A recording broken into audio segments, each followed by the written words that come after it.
Donc Dieu a bien dit ceci aux enfants d'Israël. La ville sera vouée à l'Éternel par interdit. Sherem en hébreu.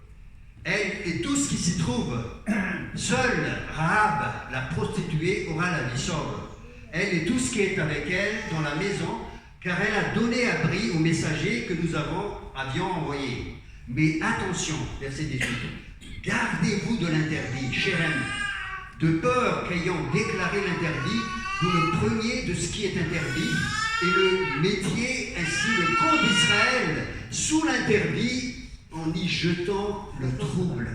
Verset 19, tout l'argent, l'or et les objets de bronze et de fer sont consacrés à l'Éternel. Ils entreront dans le trésor de l'Éternel. Il y avait une obéissance sans faille pour attaquer Jéricho. En fait, pas totalement. Parce qu'il y avait un monsieur qui s'appelle Laban qui a désobéi. Et au chapitre 7, verset 13, l'interdit est au milieu de toi, tu ne pourras pas tenir devant tes ennemis. Tu ne pourras pas tenir s'il y a encore une faille dans ta vie, si tous les domaines de ta vie ne sont pas soumis à Jésus. L'interdit est au milieu de toi. Le péché d'Achan, c'est quoi? C'est, il a pris ce qui revenait à Dieu. L'interdit. Hein, c'est bien écrit que tout ce qui est or et argent sont à Dieu. Idée de mettre à part, consacré pour Dieu. Hein, dans 17 et 18 que nous avons lu tout à l'heure. Si vous commettez donc ce péché, vous allez mettre le camp d'Israël en interdit. Et ça va jeter le trouble. Donc le Sherem, l'interdit, c'est consacré à Dieu. Et les règles sont très simples. Voilà. La première règle, toute chose vouée à l'interdit devient la propriété inviolable de l'Éternel. Lévitique, chapitre 27, 28, vous pouvez lire tranquillement. Deuxième règle, si elle peut être mise dans le trésor de la maison de l'Éternel, on ne la détruit pas. Ça c'est dans Josué, chapitre 6, verset 19. Tout l'argent et l'or et les objets de bronze et de fer sont consacrés à l'Éternel. Ils entreront dans le trésor de l'Éternel. Et Josué 6, 24, ils brûlèrent la ville et tout ce qui s'y trouvait, sauf l'argent et l'or et les objets de bronze et de fer qu'ils livrèrent au trésor de la maison de l'Éternel. Achan, il a retenu une partie. Et là, il a commis un péché qui va attirer la colère de Dieu. Ce péché-là va entraîner des conséquences désastreuses pour lui et pour tout le peuple. Qu'est-ce qui revient à Dieu dans notre vie maintenant? Je pose la question. Qu'est-ce qui revient à Dieu dans ma vie? 1 Corinthiens chapitre 6, versets 19 et 20. Ne savez-vous pas ceci? Votre corps est le temple du Saint-Esprit. Ça revient à Dieu, ça ne t'appartient pas. La Bible dit ceci, que le Saint-Esprit que vous avez reçu de Dieu, et vous n'êtes pas à vous-même, vous ne vous appartenez pas. Je ne m'appartiens plus dès l'instant où j'ai donné ma vie à Jésus. Je suis libre de partir si j'ai envie, mais je ne m'appartiens pas. Je suis à Jésus. La version Semeur est claire, vous ne vous appartenez donc pas à vous-même, car vous avez été rachetés à grand prix. Glorifiez donc Dieu dans votre corps et dans votre esprit qui appartiennent à Dieu. Dans Éphésiens chapitre 1, verset 13, en lui, scellés du Saint-Esprit, quand nous avons accepté le message, nous avons été scellés du Saint-Esprit. Dieu a mis la marque de propriété sur ma vie. J'appartiens à Jésus. Ceux qui appartiennent à Jésus, lèvent la main. Vous ne vous appartenez plus à vous-même. C'est à Jésus. Vous avez toujours le droit de partir si vous voulez, parce que c'est une alliance d'amour que Dieu a établie avec vous. Vous pouvez partir, mais si vous restez, vous appartenez à Jésus. Et l'œuvre de la croix va amener la sanctification dans votre vie. Je me rappelle de cette personne, quand elle est venue à l'église, elle était chez les témoins de Jéhovah et elle a dit, André, maintenant, elle a été touchée par le Seigneur. Elle a accepté le Seigneur dans sa vie.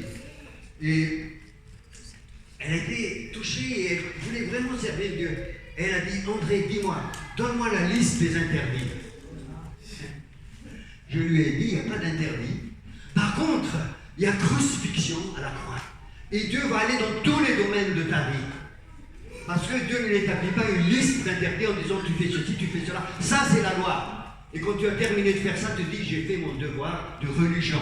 Non, la loi, la grâce est plus exigeante. Comme Jésus a tout donné, il veut aussi que tu appartiennes totalement à lui. Voilà la grâce, frères et sœurs. Et on comprend mal ces choses-là. Pas de liste d'interdits, mais comme l'apôtre Paul dit dans Romains chapitre 12, je vous exhorte, frères, à livrer votre vie comme un sacrifice vivant. Comme un sacrifice, comme Jésus a été sacrifié. C'est ça la puissance de l'évangile et de la croix. Voilà, tu ne t'appartiens plus. Tu appartiens à Jésus. La marque de propriété de Jésus sur toi, c'est le Saint-Esprit. Tu as été scellé. C'est le gage de notre héritage, dit l'apôtre Paul. Vous êtes la propriété de Jésus. Et au verset 15 de 1 Corinthiens 6, ne savez-vous pas que vos corps sont les membres de Christ? Mes corps, nous sommes tous des membres de Christ. Prendrais-je donc les membres de Christ pour en faire les membres d'une prostituée? Certes, non. Ne savez-vous pas que celui qui s'attache à la prostituée est un seul corps avec elle? Car il est dit, les deux deviendront une seule chair. Mais celui qui s'attache au Seigneur est avec lui un seul esprit. Tu es un seul esprit avec le Seigneur. Dis à ton voisin, tu es un seul esprit avec le Seigneur. Tu es immergé dans la présence du Saint-Esprit. Tu ne peux plus te livrer à l'impudicité, à la cupidité, à l'impureté, dit l'apôtre Paul. Tu ne peux plus. Peut-être que tu as mal compris, mais c'est ça ce que Dieu veut opérer dans ta vie. Vous êtes mis à part pour le Seigneur. Vous êtes sa demeure. Vous êtes l'épouse de Jésus. Romains chapitre 7, verset 14. Romains 7, 14, où l'apôtre Paul développe encore cette idée que nous avons épousé Jésus en ressuscitant d'entre les morts. Nous avons divorcé avec la loi et nous sommes devenus l'épouse de Jésus. Romains 7, 14. Vous aussi, vous êtes morts à l'égard de la loi par le corps de Christ pour appartenir à celui qui est ressuscité d'entre les morts. J'ai été marié avec la loi, j'ai essayé de satisfaire, je n'ai jamais réussi. Je suis mort à l'égard de la loi et je ressuscite pour être l'épouse de Jésus. Voilà la puissance de l'évangile. Ressuscité, la vie de Dieu. C'est pas la loi. Il ne faut pas me dire qu'André est en train de nous mettre la loi dessus. Je ne suis pas en train de vous mettre la loi. Je suis en train de vous montrer la puissance de la croix. C'est important de bien comprendre ça. Et Jésus aime son épouse. Il a ressuscité d'entre les morts. Vous êtes libérés de votre ancien époux, la loi, l'Égypte.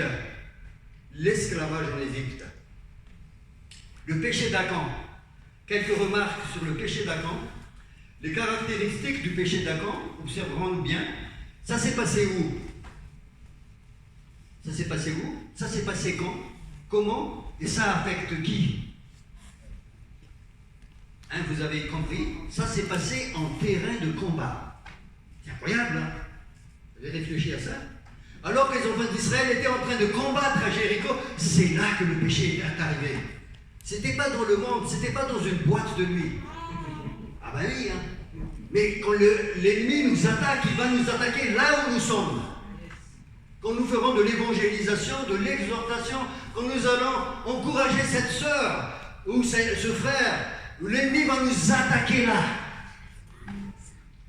C'est pas ailleurs. Dans le cadre de l'œuvre de Dieu. Moi j'ai vu, frères et sœurs, et c'est pour ça que le Seigneur ne cache rien. J'ai vu, frères et sœurs, des familles brisées qui étaient dans l'église. Le mari est parti avec une sœur de l'église. Ou l'inverse. Des familles brisées, parce que c'est là que l'ennemi a attaqué. Dans le cadre des choses de l'église, des activités de l'église, c'est là qu'il a attaqué à Caen. Et même j'ai entendu des pasteurs qui sont partis avec une autre personne de l'église. Des serviteurs de Dieu, des frères et sœurs. Et c'est pendant l'œuvre du Seigneur que l'ennemi attaque. Pendant le combat spirituel, là où on ne s'attendait pas. Donc faisons très attention à la subtilité de l'attaque de l'ennemi. Et laissons le Saint-Esprit nous donner le discernement, l'intelligence, et être crucifié à la croix. Tout ce qui n'est pas de Jésus, je crucifie à la croix. Comment il l'a fait? Par la convoitise, la cupidité. Josué chapitre 7, versets 21 et 22. Josué 7, 21 et 22. J'ai vu dans le butin un manteau de chinéar d'une rare beauté, ainsi que 200 cycles d'argent et un lingot d'or pesant à lui seul 50 cycles. J'en ai eu envie et je les ai pris. Ils sont maintenant cachés en terre à l'intérieur de ma tente, l'argent par-dessus. Convoitise. Tout le peuple est affecté. Et comment Dieu a révélé ceci? C'est comme au travers d'un entonnoir. Tu n'échapperas pas au Saint-Esprit. Quand l'heure de la croix est là, Dieu va aller au fond des choses. Qu'est-ce qu'il a fait? Dans Josué chapitre 7, verset 13, il dit, lève-toi, sanctifie le peuple. Tu diras, sanctifiez-vous pour demain, car ainsi parle l'Éternel, le Dieu d'Israël, l'interdit est au milieu de toi. Israël, tu ne pourras pas tenir devant tes ennemis tant que vous n'aurez pas écarté l'interdit du milieu de vous. Donc tout le peuple était réuni là. Et le Saint-Esprit a commencé à désigner le tribut dans lequel il y avait cet interdit, le clan de Zéra, le tribut c'est Judas, le chef de ce clan-là, Jabdi, le chef de famille, Achan. Quand le péché rentre, tu ne peux pas échapper au Saint-Esprit. À la religion, oui, parce que tu peux vivre une vie de façade, mais au Saint-Esprit, non. Et si tu veux t'en sortir, seule la croix peut t'en sortir de là. Alléluia. Pas tes efforts, pas tes astuces, mais l'œuvre de la croix. Repentance. Repentance, exposition du péché. Sonde-moi, ô Dieu, et connais mon cœur. Vous connaissez ce psaume. Éprouve-moi et connais mes pensées. Regarde si je suis sur la mauvaise voie et conduis-moi vers la voie de l'éternité. On peut même ne pas connaître ce qu'il y a dans notre cœur. Parce que dès qu'on commence à jouer le malin avec le Saint-Esprit, un esprit d'égarement commence à arriver sur nous et c'est la confusion. C'est la confusion. Moi, je sais que quand je ne suis pas très honnête avec le Seigneur, je tombe dans la confusion. Et je me pose des tas de questions. Je veux gêner 30 jours et je veux trouver la volonté de Dieu. Et dès que je dis, Seigneur, je veux vraiment que tu me dises, le Saint-Esprit me révèle. Il dit, c'est cela. Je me réponds de ça et tout devient clair. Ça ne vous est jamais arrivé? Et il faut revenir à l'endroit où vous avez péché. Et le Saint-Esprit règle la chose avec nous. Le Saint-Esprit n'est pas un esprit d'accusation. C'est un esprit qui révèle. C'est un esprit qui nous donne la conviction de péché. Jean chapitre 16. Quand il vient, l'Esprit de Dieu, il donne la conviction de péché. Et après, le Saint-Esprit nous amène à Jésus. Celui qui a la puissance de nous libérer, d'effacer notre péché et de nous relever. Amen. Là, le Saint-Esprit est précis. Vous connaissez l'histoire de David, quand il a trompé, quand il a pris la femme de son frère, Bathsheba, à un certain moment, il a oublié qu'il a péché. Il était tranquille, et Dieu a envoyé Nathan. Il était dans un esprit un petit peu d'égarement. Il pensait que tout allait bien. Et Nathan lui est venu vers lui et lui a dit juste une parabole. Il y avait un homme riche qui avait beaucoup de petits bétails et de gros bétail. Il y avait un homme pauvre dans la même ville. Et l'homme riche avait un invité. Qu'est-ce qu'il a fait? Il est allé vers l'homme pauvre, il a pris sa brebis. Et il a fait un repas avec sa brebis. Et Nathan était outré. David était outré, merci à David. Il était outré, il a dit, cet homme mérite la mort. Et Nathan dit, cet homme, c'est toi. Le Saint-Esprit te révèle à un moment donné quand tu as un cœur selon Dieu comme David, qui veut servir Dieu. Donc n'aie aucune crainte. Mets Dieu en priorité dans ta vie. Et Dieu te révélera. Et David a reconnu tout de suite son péché. Il a dit, j'ai péché contre l'Éternel. Ça, c'est dans 2 Samuel, chapitre 12. Le péché d'Achan vient de son cœur, sa convoitise. Jésus il a dit que tous les maux viennent de notre cœur. J'ai vu un manteau de chinéard d'une rare bonté. J'ai eu envie.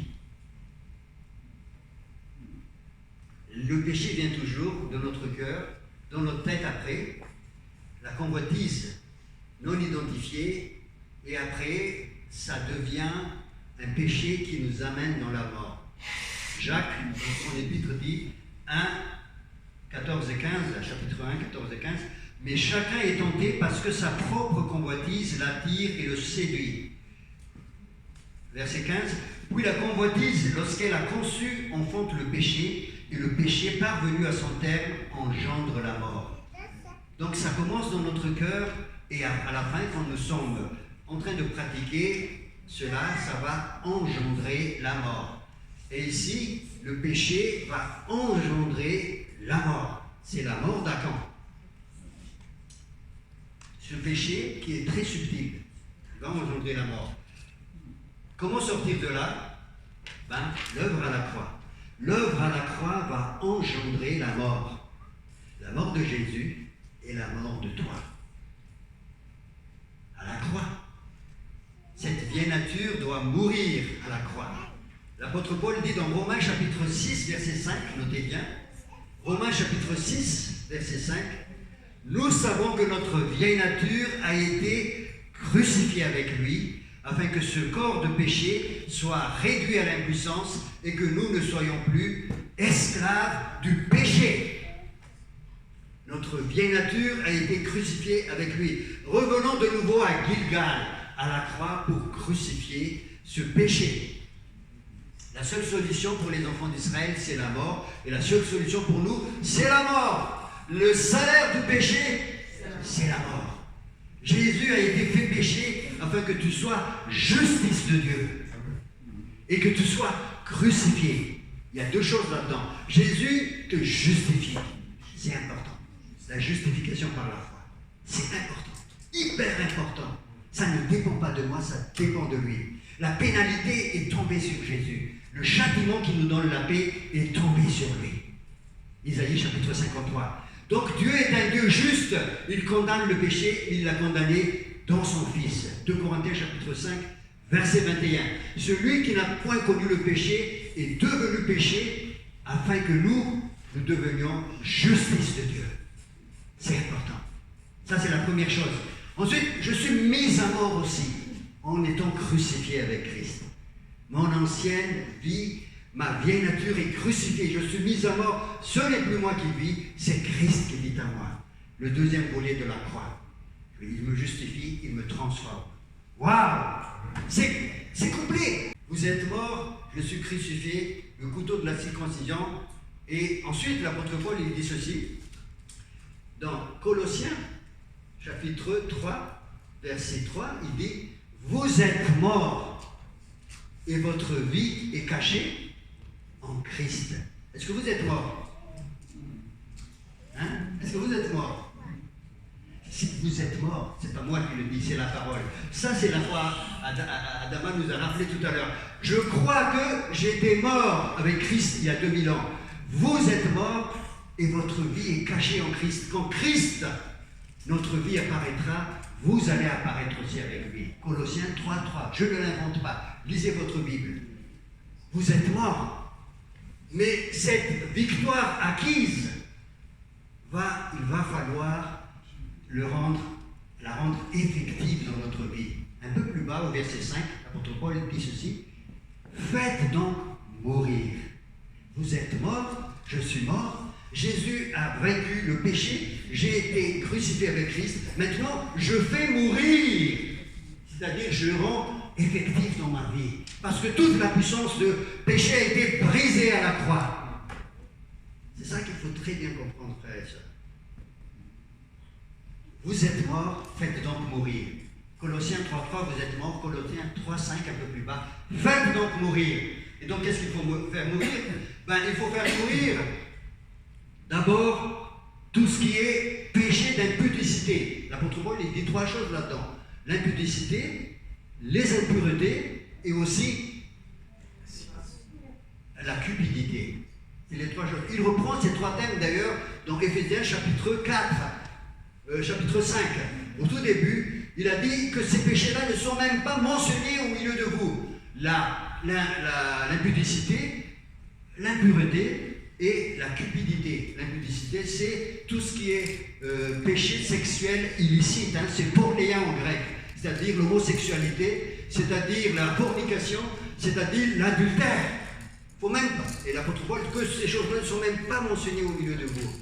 Après, les impuretés, c'est tout ce qui est confusion, tout ce qui est quelque chose d'impur dans notre vie. Et enfin, la cupidité, ce désir d'avoir. Dieu est suffisant pour toi. L'amour de Dieu est suffisant pour toi. C'est pas la peine de chercher des choses ailleurs. Amen. Est-ce que vous êtes content que Dieu soit votre maître, soit votre Seigneur? Amen. Je puis tout par celui qui me fortifie, dit l'apôtre Paul. Je sais vivre dans la disette et je sais vivre aussi dans l'abondance. Dis à ton voisin, sois content de Jésus. Ne sois pas cupide. Ne cherche pas autre chose. Sois content de Jésus. Amen. Enfin, et je vais m'arrêter là, il faut marcher selon l'Esprit. Parce que c'est cette vie de résurrection. L'œuvre de la croix est indissociable de la marche selon l'Esprit. Nous allons lire quelques versets. Galates chapitre 5, verset 16. Galates 5, 16. Je dis donc, marchez par l'Esprit et vous n'accomplirez point les désirs de la chair. Car la chair a des désirs contraires à l'Esprit et l'Esprit en a des contraires à la chair. Ils sont opposés l'un à l'autre, afin que vous ne fassiez pas ce que vous voudriez. Mais si vous êtes conduits par l'Esprit, vous n'êtes pas sous la loi.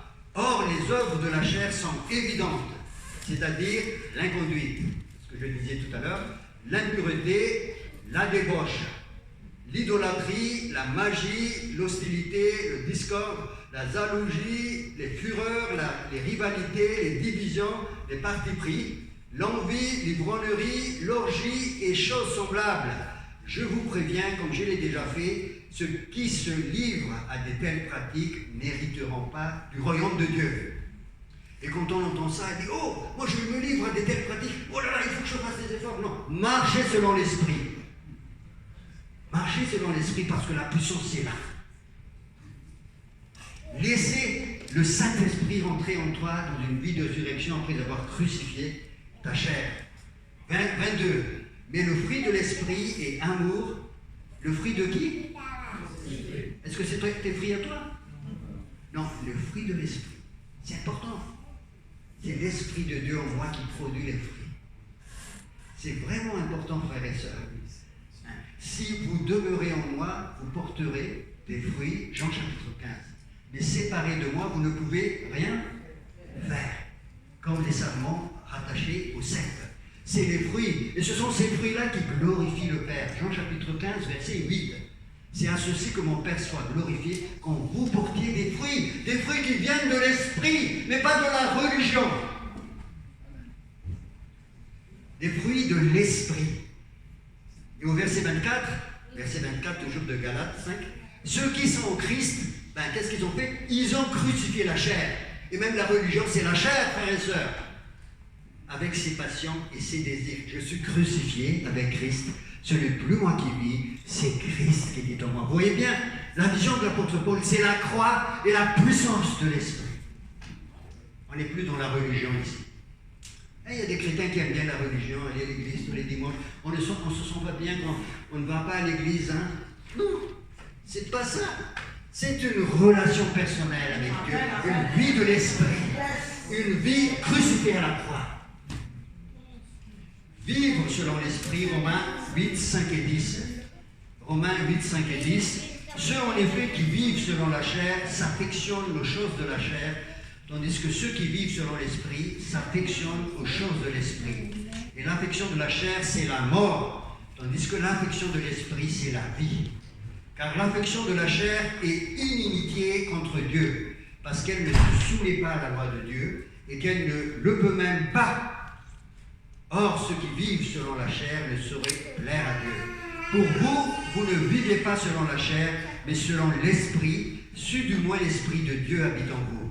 Si quelqu'un n'a pas l'Esprit de Christ, il ne lui appartient pas. La première chose, est-ce que je suis né de nouveau? Est-ce que j'ai l'Esprit de Christ? J'appartiens à Christ.